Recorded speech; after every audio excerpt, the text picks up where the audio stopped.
Could another five-star be coming to Texas? We've got a major update on a top Longhorn target in the class of 2026 coming up on today's episode of Locked On Longhorns. Intro.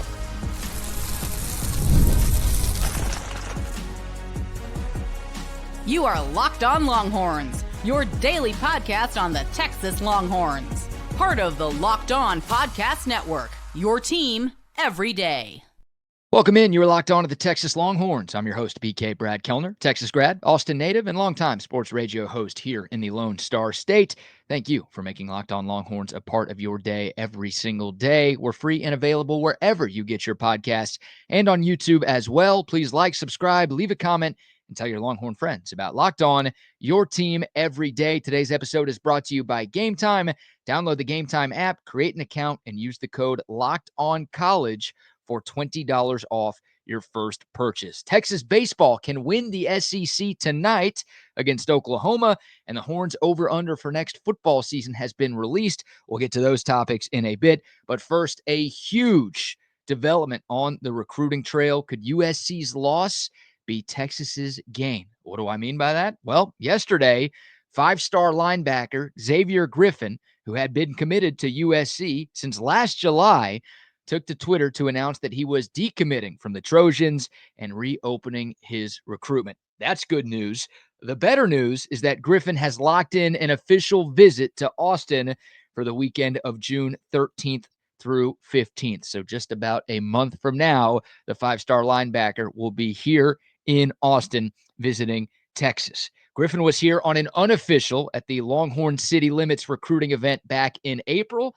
Things seemingly went well. Now an OV is on the books. Now, Texas is not alone in the recruitment of Xavier Griffin. He's also taking official visits to Ohio State, Alabama, and Florida State, too. He's got room to add one more OV as well. But goes without saying, it's great news that Texas, as it stands, one of the four schools getting an official this summer from the number one linebacker in the country, and also the 8th ranked player overall in this class of 2026. He's from the state of Georgia, but think about it.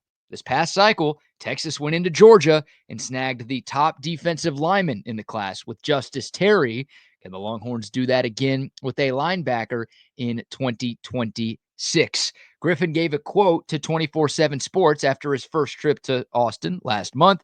He said, quote, "Texas has been one to really surprise me and my mom as well. We went out there for the first time last month, and it was a lot of love shown. They really have a great camaraderie amongst the players and coaches. So excited to be around that again for the OV. Austin is like an in-between of LA and ATL, so a lot different than what we were expecting," end quote. So some high praise there. I don't think Griffin misspoke. I think it was me who was misspeaking while I was rereading that for you. But he talked about the camaraderie for the Texas players and coaches, said him and his mom had a great time. You know, recruiting mama is a big deal as well. And then he said Austin is like an in-between of LA and Atlanta. Again, Griffin from the state of Georgia was committed to USC, so he's been out to LA for a couple of times. And he said that Austin felt like a good mix of the two, which was different than what he was expecting. I do wonder what he was expecting. You know, some people who have never been to Texas kind of assume that this entire state is cowboys and horses and ranches and farmland and all that stuff, like the Old West. Yeah, Austin, if you've ever been here, you know what I'm talking about. It's nothing like that. Texas could really use this kid. Of course, you take any five-star that you can get. But the Longhorn linebacker room, while it's stacked right now, is not in a great spot in the future. You've got Anthony Hill, who's one of the best linebackers in the country, a potential All-American in 2025. He's draft eligible after this season. He's probably gone after this season.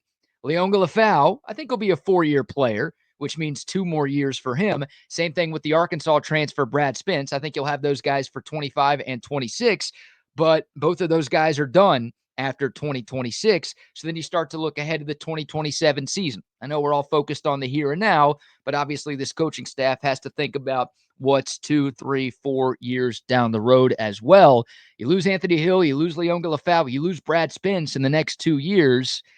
There's not a ton on the current roster that is set to be here in 2027. Texas only signed one linebacker in the 24 class. That was Anthony Smith. I like him. Played some as a true freshman. I think his role is going to increase this year, but he was the only guy that Texas brought in that 24 class. Last year's class, the number one class in the country, the Horns only signed 2 linebackers. Elijah Bo Barnes, who, again, I think is going to be a stud. I think he's an NFL player at some point down the road. And Jonathan Cunningham, the other one. Sounds like there's a chance Cunningham changes positions at some point in his college career. So if he does, that's 2 linebackers in 2 cycles. Even if Cunningham doesn't, and he does stay at linebacker, that's 3 in 2 years. That's not the numbers that you need if you're Texas. So I think in a perfect world, Steve Sarkisian and the Longhorns end up signing 3 linebackers in this class of 2026. Of course, they can add some transfers to build up that room if they need to. We saw them do that with the defensive line by bringing in 5 guys this offseason. But I think Texas, they don't want to have to rely solely on the portal. So they want to bring in as many high schoolers as they can.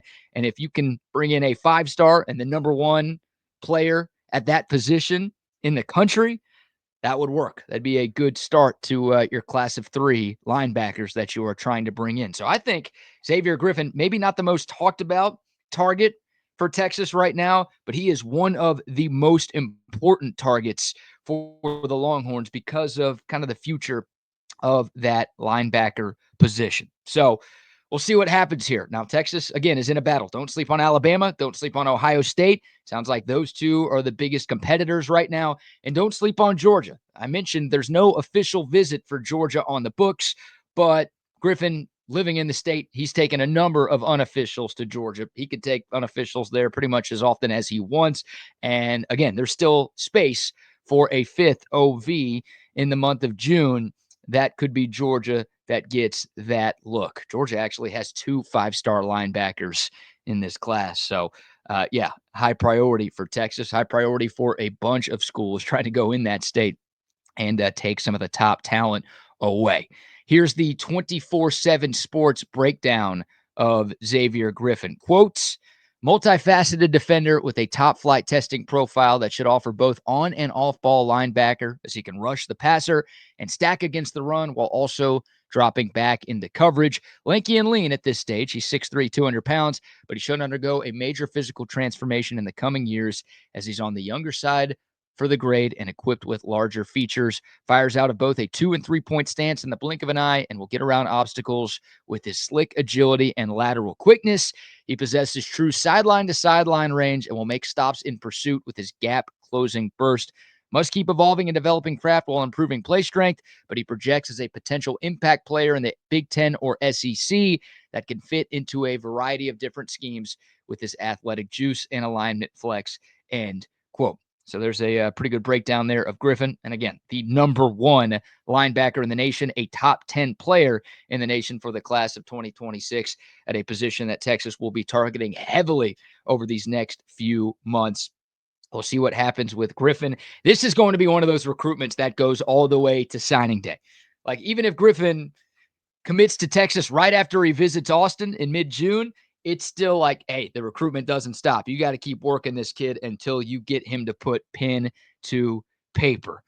Again, was committed to USC for a while since last July, just decommitted yesterday. The good news is he will be on the Texas campus here shortly. Hopefully the Longhorns are able to find a way to bring him in as a part of this class. If they do, then that will go a ways into ensuring that Texas is able to land another top 5 class and potentially another number 1 class in college football. Quick other piece of good recruiting news. Texas is getting an official visit from one of the top edge rushers in the state.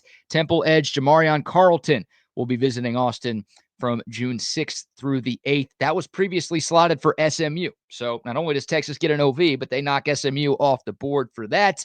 Alan Clark, the new edge coach for the Longhorns, he visited Temple twice in the last 3 weeks during their spring practice. So Texas has been ramping up the heat on Jamarion Carlton, and they get rewarded with an official visit. Carlton also has OVs planned for LSU, A&M, and Baylor. But again, great news there. Can never have enough help on the defensive line. And I know Pete Kwiatkowski and Kenny Baker and Alan Clark, those guys are licking their chops at the opportunity to land Carleton. And of course, I think everyone on the coaching staff is excited to hear about the news that Xavier Griffin is no longer committed to SC. All right, we'll take your thoughts. If you're watching on YouTube, comment below. How big of a get would Xavier Griffin be for Texas? And man, what a disturbing trend for Lincoln Riley at USC. It feels like this happens every year where USC is able to get a bunch of commitments from a ton of talented players early on in the cycle. As we get closer and closer to signing day, it feels like more and more guys decommit. And I know Lincoln Riley really trying to turn things around in Southern California. Losing Xavier Griffin is not going to help him. That's their problem. It's not mine. That's an issue, not an ish me, as they say. All right, we'll take your thoughts. Let's shift gears here. Let's talk about the current team. Our friends at FanDuel have released their win total projections for SEC teams in 2025. Will Texas go over or under their number? We'll talk about it next, right here on Locked On Longhorns. But first, a word for our friends at Wayfair. The days are getting longer, the weather's warming up, and people are spending more and more time outside, which means it's the perfect time to refresh your outdoor space. Whether you're working with a big backyard or just a small balcony, Wayfair is everything you need to make it feel more like you. They've got a massive selection of outdoor essentials so you can transform any space into your ideal summer setup. They've got conversation sets, they've got sleek dining tables, they've got all the outdoor decor that you need, all at prices that fit your budget. Such a great mix of styles, so it's super easy to find the pieces that match your vibe without spending a fortune, and the delivery is free and hassle-free as well, even for the big stuff. Shop a huge selection of outdoor furniture online. You don't even have to leave the couch to get this done. Shop it online this summer. Get outside with Wayfair. Head to wayfair.com right now. That's wayfair.com. Wayfair, every style, every home. Welcome back to Locked On Longhorns, your team every day. The over-under for Texas football has been set. Thanks to our friends at FanDuel for this one. They actually dropped their projected win totals for the entire SEC earlier this week. We're going to focus on the Longhorns for today's conversation. And the over-under for Texas has been set at 9.5. Of course, this is regular season wins only. No conference championship game, no playoff games, none of that. Just the 12 in the regular season. If Texas goes 10-2 or better, y'all know this. Texas goes 10 or 2 or better, the over hits. If they go 9-3 or worse, the under hits. Sorry for mansplaining. Y'all have this figured out. So the question for today, will Texas go over or under? Last year, the number was at 10.5. Texas hit the over, going 11-1 in the regular season. So this year, the expectations, at least on paper, from our friends out in the desert, are a bit lower. And, I think a big part of that is the big non-conference game that Texas plays. Similar scenario on paper. The Horns are on the road early in the year against the defending champs from the Big Ten, but Texas was favored in that game at the Big House against Michigan. We already know the Longhorns, at least as of now, are 3-point underdogs against Ohio State. So I think a lot of Longhorn fans felt really confident that Texas was going to beat Michigan. I think a lot of people around the country were picking Texas to beat Michigan. I don't know if that confidence is quite that high as the Horns go to the shoe on August 30th. The 9.5 number is tied for the highest win total in the SEC, by the way. Alabama and Georgia both at 9.5 as well.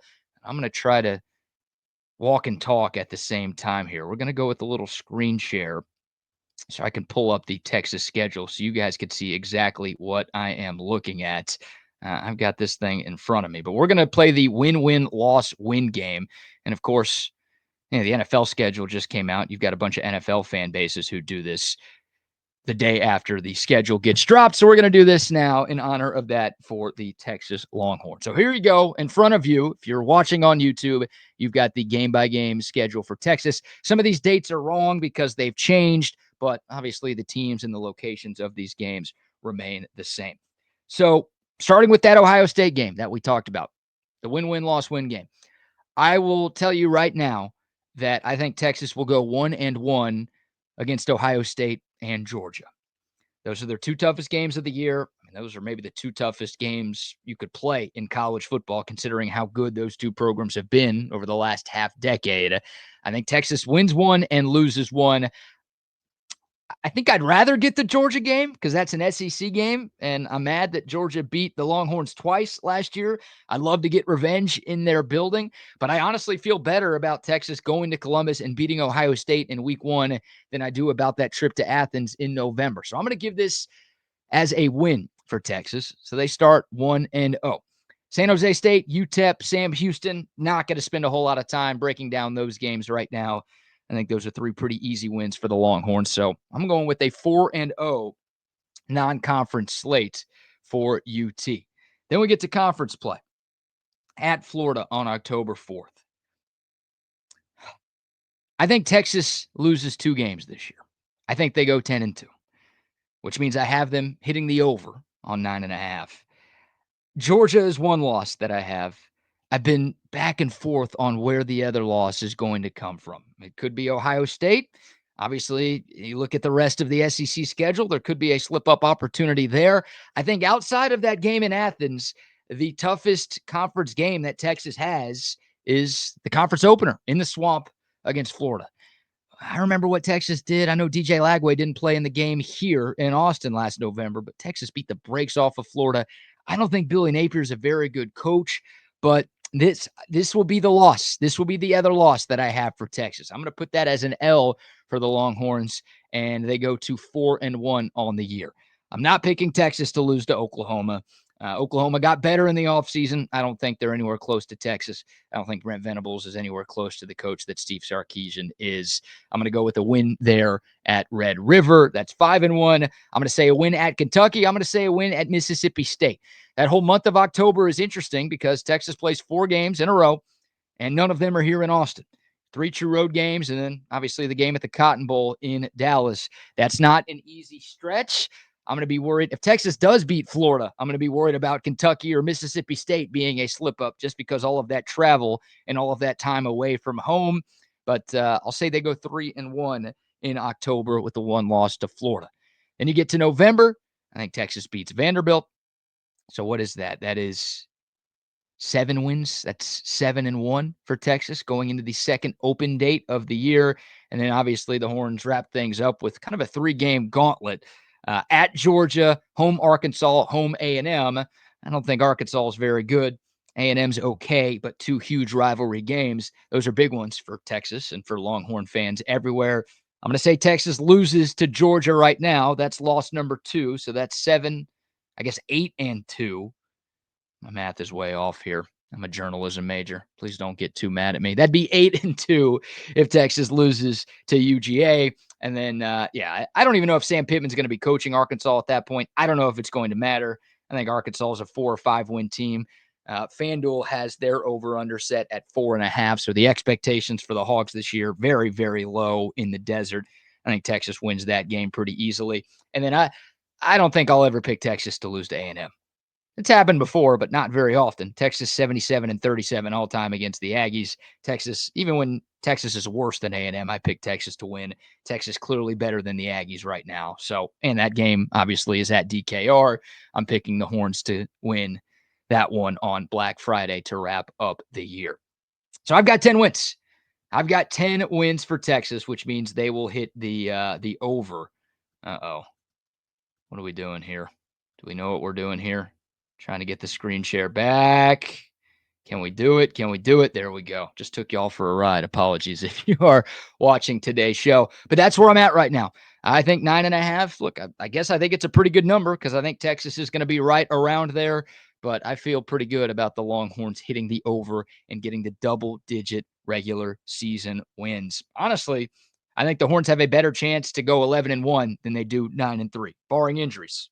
I'll knock on wood for that. Obviously, if there are a lot of injuries to key players, then throw everything out the window, throw your betting slip out the window, and it could be a longer year than any of us want. But if Texas stays relatively healthy, then I think this is a double-digit winning season again for the Longhorns. That would be 3 in a row, and that means, you'd be able to cash your over ticket from our friends at FanDuel and FanDuel.com. What say you? If you're tuned in on YouTube, would love to hear your thoughts in the comments below. Over or under 9.5 regular season victories for the Horns this fall. All right, one segment left on today's show. Let's talk a little Texas baseball, shall we? The Horns can win an SEC championship tonight.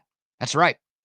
We'll preview the Red River Shootout on the Diamond, and we will lay out the Horns' path to another SEC title coming up next, right here on Locked On Longhorns.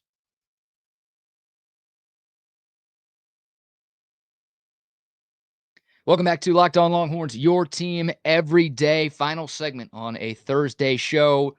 It's May 15th, 2025, and OU still sucks. Yeah, you can say that in baseball too. The Red River Shootout returns tonight in Norman, Texas, and Oklahoma will wrap up the college baseball regular season with a 3-game series north of the border. A game tonight, a game tomorrow night, and then Saturday afternoon to close out the year. With one win, Texas clinches a share of the SEC title. With 2 wins, Texas clinches the SEC title outright. Now, the Longhorns, they could still win this conference even if things don't go well at OU. Texas clinches a share of the title with 1 Arkansas loss to Tennessee, and Texas can clinch the SEC outright with 2 Arkansas losses and an LSU loss this weekend. So, look, you don't want to have to scoreboard watch. Take the series against your bitter rivals and win the conference. That's all it takes. You control your own destiny, so you shouldn't have to care about what anybody else is doing. But there are multiple ways to skin this cat. Texas, by doing it themselves or by getting some help from Tennessee, hopefully they volunteer to help Texas out, the Longhorns can clinch another SEC championship. They put themselves in a great spot, haven't they? Now it's time to go finish the job. Put the last 2 weekends behind you. We know they haven't been good, but any Texas baseball fan would have signed up to be in this position at the start of the year. The Longhorns are the 3rd-ranked team in the nation, and they are 1 win away from a conference title going into the last weekend of the season. That's good news right there. More good news, it sounds like Max Ballou will be back in the lineup. The reigning Big 12 Player of the Year, the preseason All-American who's been out for a couple of months now. He is listed as probable on the SEC injury report, and he's going to be in the batter's box at some point. I don't know if he's going to be in the outfield, but we'll see. I fully expect Max Ballou to get at least 1 or 2 at-bats. We'll see if he's in the lineup tonight. We'll see if he's in the lineup tomorrow. We'll see if he's just a designated hitter. I don't know, but he's been taking BP for a couple of weeks now, and all of the insiders are saying that, yeah, there is a great chance that we will see number 44 again in at least 1 of these 3 games. Hopefully he starts all 3 as the DH, because this Longhorn offense needs a spark. They've scored just 17 runs in their last 6 SEC games, less than 3 per game. Hopefully Ballou can provide that shot in the arm that Texas so desperately needs. Of course, he can't do it alone. Like, relying on a guy as good as Max Ballou is, relying on a guy who's missed a long time with a hand injury, that's a scary thought, because you don't know how quickly it's going to be before Ballou regains his old form. You're going to need some of the other bats to do what they're capable of doing. Jalen Flores and Will Gasparino in particular, a couple of other guys too, need to step it up. There's too much talent in this lineup, even without Ballou, to be struggling the way it's been struggling these last 2 weekends. Oklahoma, quick preview on them. They're 32-17. 13-14 in SEC play. Big weekend for them. They're trying to finish conference play with a winning record. If they win the series, they will get that. They were picked to finish 10th in the SEC going into the season. They're currently tied for 10th in the SEC. Nice job by the voters on that one. Oklahoma's been struggling a little bit. They're 3-7 in their last 10. They were swept on the road by Kentucky last weekend.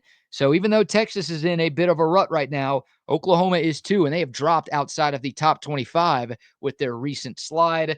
They've got a great pitcher, though. Their ace, Kyson Witherspoon, is one of the best, if not the best pitcher in the SEC. He gets the ball tonight, 9-3, a 2.45 ERA, a whip under 1. He's got an exploding fastball with late rise. 95-99 on the gun. He's got a hard slider, a good curveball, good changeup that's around 89-90. This guy is an MLB pitcher. He's got big league stuff. And I guess the good news for Texas is he's coming off of his worst start in SEC play, but his worst start, he only gave up 4 runs, which It's not that bad if that's going to be your shakiest performance of the year. I think Cade Bing's going to get the ball for the Longhorns, which obviously is new. Cade Bing has started a lot of Tuesday games. To my knowledge, he has not started a weekend game. This is a big one. So on paper, Oklahoma's got the big pitching advantage. It's their ace going up against Texas's number 4, number 5 starter. But I will say this, more good news for Texas. The Sooners are only 5-4 in Witherspoon starts this season. So as good as his numbers are, as good as he's been, they're barely over 500 in games that he has towed the rubber. We'll see what Cade Bing does. Obviously, Longhorn pitching has been a big talking point for this fan base over the last 2 weeks. It's been really bad these last 2 weeks. It sounds like Ruger Riojas is going to stay as your Friday night guy, and Luke Harrison's going to stay on Saturday. So those guys will be on their normal days. Obviously, with a Thursday to Saturday series, they're not games 1 and 2. Instead, they're games 2 and 3, but they're going to stay on their same days of the week. So Riojas will get the ball tomorrow, Harrison in the finale on Saturday. Texas needs Riojas to bounce back. He got just 1 out against Florida last week. He's allowed 15 runs in his last 2 starts. The Horns are going to need him not only this weekend, but in the postseason as well. So if he can go out there and put Texas at least in a position to win, that's going to be a huge step up. And that's going to be hopefully a huge confidence boost for him. He had a great year. And his first start after the Jared Spencer injury against A&M was fantastic. These last 2 weeks, not very good. So the Horns are going to use their game 3, quote unquote, game 3 starter in game 1. Seems like Cade Bing is going to be that guy. Pitching's got to step up. They got to throw strikes. It's as simple as that. Too many walks, too many hit batters. I trust Luke Harrison, but, Riojas and Bing and Flores and a lot of these other Longhorn pitchers, pretty much everybody outside of Dylan Volantis and Max Grubbs, they've been shaky as of late. Got to get things figured out. I don't care that much about the SEC tournament. So it's this weekend in the SEC tournament before the really important stuff happens in regional play. Would like to see these guys get some things turned around. Texas leads the all-time series against Oklahoma 158-69. The Horns took 2 of 3 against the Sooners last year here in Austin. Of course, that was a Big 12 series. It's time to get it done, boys. Hopefully we're talking about another SEC championship tomorrow. That'd be 8, by the way, for Texas in year 1 across all sports. Nobody else has more than 4. Love to see Texas find a way to get the job done tonight. And hey, win a series. It's always good to win a series. You want some confidence going into the postseason, and you obviously want to beat your biggest rivals in their house. How cool would it be to celebrate an SEC title on Oklahoma's field? You can't do it in football. That game's always in Dallas. But you can do it in baseball. That would be a ton of fun. Hopefully Texas can get the job done tonight and take some of the pressure off of the last 2 games of the weekend. We'll obviously recap game 1 on tomorrow's show, and we will preview games 2 and 3 as well. But that's going to do it for today's episode. Appreciate y'all tuning in. If you made it this far, thank you. Also, please like, please rate 5 stars, please subscribe, please share, please leave a comment below with your thoughts and suggestions for future episodes as well. Thanks again for making Locked On Longhorns a part of your day. For your next listen, check out the Locked On Portal Show. Our man Brian Smith has the latest rumors, portal entries, and signings, so you can be the most informed fan on all of the rapid changes going on with college football. Find the portal on YouTube or wherever you listen to your podcast. More Texas baseball, more Longhorn football. Talk a little Longhorn softball on tomorrow's show as well. Never a dull moment on the 40 acres, and we've got you covered with everything right here. Appreciate y'all tuning in. Until next time, horns up, mic's off. We'll see y'all soon. This is Locked On Longhorns.